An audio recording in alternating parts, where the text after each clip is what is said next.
Hey guys, welcome back to Mo's Game Table. Today we're going to take a look inside Valor of the 13th. This is an expansion for Lock and Load Tactical Heroes of the Motherland. It is designed by Devin Hindley and published by Lock and Load Publishing. This is not yet available. This is a proof copy that was sent out early. The expansion should be available in about 2 months or so, so we're going to get an early look here with this proof copy. I'll give you a little background as to what this expansion is all about. Valor of the 13th is a battle pack expansion for Heroes of the Motherland from the Lock and Load Tactical system. Included are 10 brand new scenarios and 2 new maps. It features fluid impulse-based turns, squad-level actions, and individual heroics.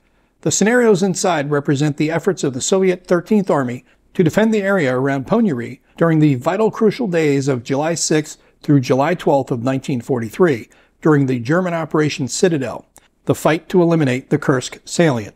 The scenarios focus on the battles around Hill 253.5 and the plains to the east of the hill. Massive infantry and armor engagements rage and flow around these battlefields as both sides scramble to gain an advantage. Also included is a new set of advanced vehicle combat rules that expand on the existing vehicle rules presented in the Lock and Load Tactical System core rules and were designed for this expansion pack. They now allow you to damage and destroy the mobility and combat capabilities of vehicles. The Defenses of Kursk beckons you back to Heroes of the Motherland. And it says here, requirements, Heroes of the Motherland is required to play all 10 scenarios found here. There are some counters which we're going to take a look at here when we go through the components, but you will need the base game Heroes of the Motherland. So now you know what this expansion pack's about. Let's take a look at the components. We start off with our rule book. We get a set of counter sheets, and I'm going to be very gingerly moving these across because these, there goes one, there goes two. These were all out when I received the bag. These are just going to fall right out of the counter sheet when you get them. So be mindful of that. We get 2 maps and a player aid. So let's set up the maps and take a closer look at the expansion. And we'll take a look at the 2 maps that come with the game. First, we're going to take a look at Hill 253.5. You can see it's a very battle-scarred area. You've got plenty of pockmarks from shell craters. You've also got trench lines in here.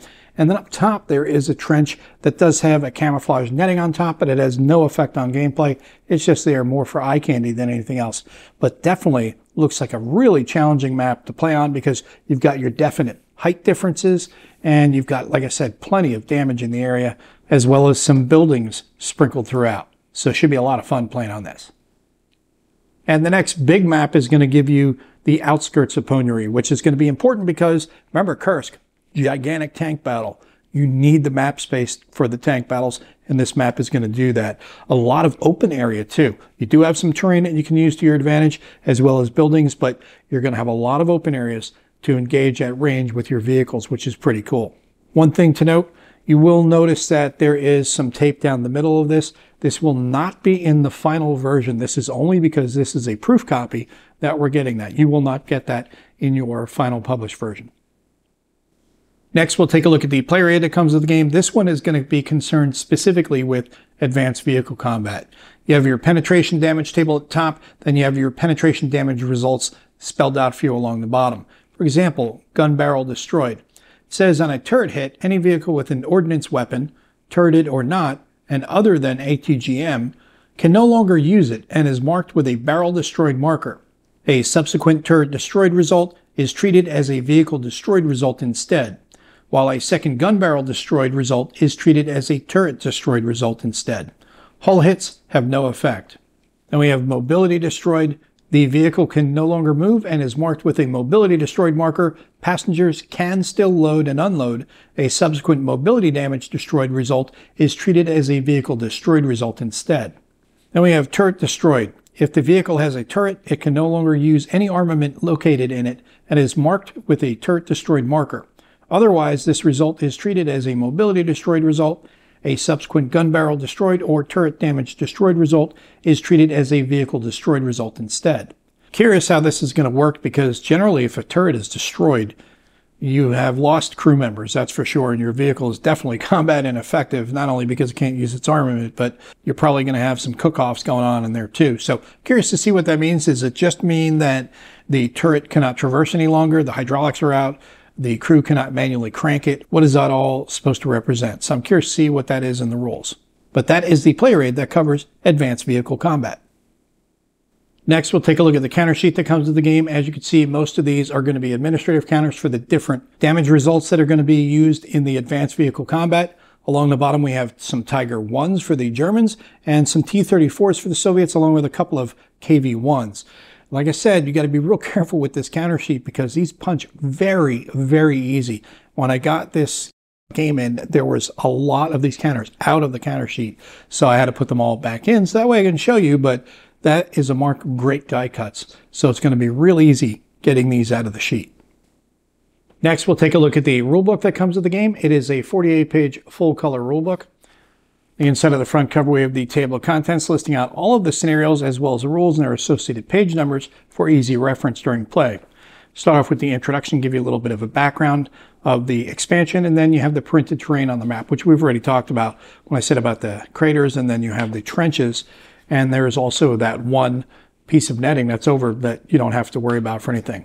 We have national characteristics for the Soviets, then we have scenario information, the solo setups, and then the advanced vehicle combat, which is optional if you choose not to use it. You don't have to, but if you'd like to expand your vehicle combat, you can test these out. So I'm going to be curious to see how this works out. Going to that turret destroyed. If the vehicle is a turret, it can no longer use any armament located. Okay, it's the same thing that was in the player aid, so there's nothing else really expanding on it. I was curious to see if it did. Then we have crews re-entering abandoned vehicles, and then victory points scoring for damaged abandoned vehicles. An ad for Heroes of the Bitter Harvest, and then we get into the scenarios. Left hook. It's going to give you your order of battle for both the Soviets and the Germans, the scenario essentials, and then your SSR here, as well as the orientation of the map and the background for the scenario. You also have the solitaire play rules, holding the shoulder, which is going to use that map again, the big map. Then the solitaire rules up to the top. We're going to be on hill 253.5. We get the solitaire play rules for that. Spitting in the wind, back on the hill. The solo setup for that one. Destruction of the 86th. Along with the solo rules. The last reserve. And solo rules. Enemy at the gates, which should be pretty cool. Nice little ad for that. Advance no further. Again, with the solo rules, each scenario obviously has its solo rules. Then we have the final ascent and the solo rules for that. And then Tigers on the Prowl, the monster scenario, and that sounds like it's going to be pretty awesome. And we have Cats to the High Ground, another monster scenario. So going to be pretty cool to have these monster scenarios to go through. And we have Heroes of Grenada, which hopefully we'll see soon. Blood and Fury, World of War 85, and then Lock and Load Tactical Digital. If you're not already playing it, definitely get yourself a copy of it. And then we are at the back of the rules. And that is a look at everything you get inside of Valor of the 13th. This is an expansion for Heroes of the Motherland with the Lock and Load tactical system, and it is designed by Devin Heinley and published by Lock and Load Publishing. Well, I'm real excited to check these out because Kursk is massive tank battles there, just historically. So it's going to be interesting to see how these advanced vehicle combat rules work and the different statuses. If that's really going to change the ebb and flow of the combat up that much, or is it just going to be extra work for a little payoff? We don't know until we try, and I'm curious to see how that's all going to work out. And 10 new scenarios, 2 new maps, and we've even got a couple monster scenarios, which sound pretty enticing right there. So really interested in checking this one out. It's been a while since I've had Lock and Load Tactical on the table. Just haven't had the time to really get a lot of games on the table. So I'm going to have to refresh myself on the rules and give this one a try. But looking forward to checking it out for sure. Like I said, this will be available from Lock and Load Publishing in about 2 months. Well, I hope that helps you guys out if you'd be curious about this one. If you have any comments or questions, post them down below. Thanks for tuning in, guys. See you next time.